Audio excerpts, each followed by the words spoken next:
دیکھیں، یہ جو آپ نے سوال کیا ہے، اگر کتب اہل سنت کا مطالعہ کیا جائے یا ہمارے جو محدثین، مفسرین، مجددین گزرے، تو میں تو ببانگ دہل یہ کہتا ہوں کہ اہل تشیع میں جتنے بھی ان کے افکار ہیں یا ان کے نظریات ہیں، 99.9% وہ سارا کچھ ہماری اہل سنت کی کتب میں لکھا ہوا ہے۔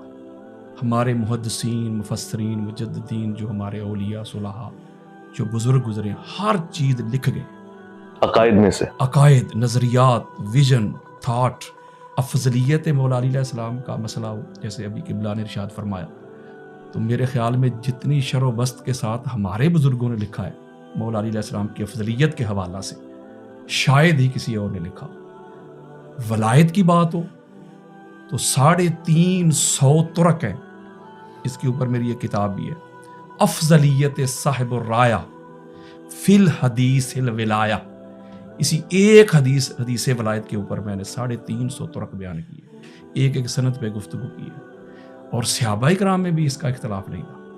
جب غدیر خم پہ یہ اعلان ہوا ہے تو سب سے پہلے آگے بڑھ کے حضرت ابوبکر اور حضرت عمر رضی اللہ تعالیٰ عنہما انہوں نے کہا ہے، بخ بخ لکا یا علی ابن ابی طالب انت مولانا و مولا کل مسلم و مومن و مومنات، یہ من کنتم مولا کی ہو۔ ہاں جی، اے ابو طالب کے بیٹے، مبارک ہو کہ آپ ہمارے بھی مولا بن گئے، ہر مسلم کے، ہر مومن کے، ہر مومنہ کے مولا بن گئے۔ مجھے بتائیں تو یہ تو صحابہ کے درمیان بھی یہ کوئی اختلاف نہیں تھا، وہ ان کو مولا مانتے تھے۔ اب اگلی ایک بڑی خاص بات ہے، وہ یہ ہے کہ اگلا ایک جملہ ہے بڑا خاص، وصی رسول یا خلیفۃ بلا فصل۔ علامہ صاحب کی اجازت سے اگر جی بسم اللہ، یہ میں تھوڑی سی وضاحت کرنا چاہتا ہوں۔ آپ بلا فصل کے قائل ہوں گے نہیں، یہ ذرا بتا دیں۔ بالکل، میں اسی پہ آپ کو بات کرنا چاہتا ہوں۔ اہل سنت کی کتب سے ہمارے بدقسمتی یہ ہے کہ لوگوں نے سنیت سے دور کر دیا لوگوں کو، جو اہل بیت اطہار کے در کے منگتے تھے، جو اس در پہ جھکنا چاہتے تھے، جن کے قلوب میں، جن کے فواد میں اہل بیت اطہار کی محبت اور مودت، جن کا سینہ پھٹتا تھا ذکر حسین علیہ السلام سن کے، اس طرح ناسبیت اس مسلک میں گھس آئی ہے۔ انہوں نے سنیت کا لبادہ اوڑھ کے اس طرح حملے کیے ہیں کہ لوگوں کو سنیت سے دور کر دیا۔ میں تو سنیت کا مقدمہ لڑ رہا ہوں۔ یہ دیکھیں جو بلا فصل کا کیا مطلب ہوتا ہے، خلیفہ تو ہو بلا فصل، یعنی یہ ہو کا مرجع حضور ہے، کہ مولا علی علیہ السلام جو ہیں حضور کے بغیر فاصلے کے خلیفہ ہیں، یعنی حضور علیہ السلام میں اور مولا علی علیہ السلام میں کوئی فاصلہ نہیں۔ تو ہمارے علماء نے وہ تقریریں ریکارڈ کروائی ہیں، کچھ زندہ ہیں، کچھ فوت ہو چکے ہیں۔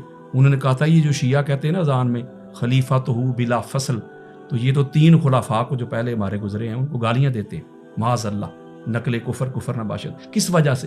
وہ کہتے تھے کہ پہلے تو حضرت ابوبکر ہے، پھر حضرت عمر ہے، پھر عثمان ہے، ایسا ہی ہے، پھر چوتھے نمبر پہ مولا علی ہیں، اور یہ کہتے ہیں کہ فاصلہ ہی نہیں ہے۔ اب میں اس پہ مختصر جواب آپ کو دیتا ہوں۔ ہماری اہل سنت کی کتب بھری پڑی ہیں، چاہے بیہقی کو پڑھ لے، الفاظ کے رد و بدل کے ساتھ بخاری سے لے کے طبرانی تک، یہ بڑی معروف روایت بھی اور واقعہ بھی آپ نے سنا ہوگا، جس کو دعوت ذوالعشیرہ کہا جاتا ہے، وہ 3 روز جو چلی ہے۔ تو جو آخری دن حضور علیہ السلام کا خطبہ ہے وہ کیا ہے؟ جب مولا علی علیہ السلام کھڑے ہو کے حضور علیہ السلام کی نبوت اور رسالت کی انہوں نے تصدیق کی، گواہی دی، اس کے بعد سارے مکہ کے سردار وڈیرے ادھر موجود ہیں، ابو لہب، ابو جہل، عتبہ، ولید، شیبہ، ابو سفیان اینڈ کمپنی، سارے ادھر بیٹھے ہوئے۔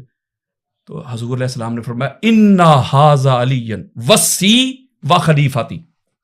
یہ مستند روایات، میں وہی تو بتا رہا ہوں آپ کو کہ میں آپ کو 150 کتابیں دیتا ہوں۔ میرے آقا نے فرمایا یہ میرا بھائی علی میرا وصی بھی ہے اور میرا خلیفہ بھی ہے۔ یہ کب کہہ رہے ہیں؟ اس وقت فرما رہے ہیں حضور، نہ اس وقت حضرت ابوبکر صدیق کی خلافت تھی، نہ حضرت عمر بن خطاب کی خلافت تھی، نہ عثمان بن عفان کی خلافت تھی رضی اللہ عنہم۔ اس وقت تک تو ان تینوں نے بھی کلمہ بھی نہیں پڑھا تھا۔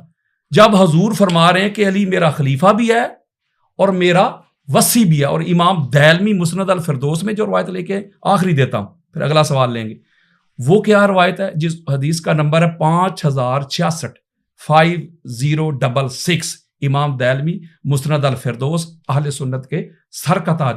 آقا علیہ الصلوۃ والسلام نے فرمایا کہ جب اللہ رب العزت نے انبیاء کی ارواح کو تخلیق کیا تو ان سے خطاب کیا، پہلا جملہ فرمایا انا ربکم، میں تمہارا رب ہوں۔ یہ سوچیں کہ خطاب کن سے ہو رہا ہے؟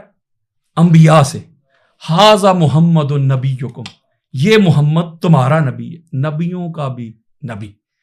اور تیسرا جملہ، ھذا علی امیرکم و مولاکم، یہ علی تمہارا امیر بھی ہے اور تمہارا مولا بھی ہے۔ یہ کب کی بات ہے؟ یہ تب کی بات ہے جو میں کہا کرتا ہوں جب نہ تب تھا نہ کب تھا۔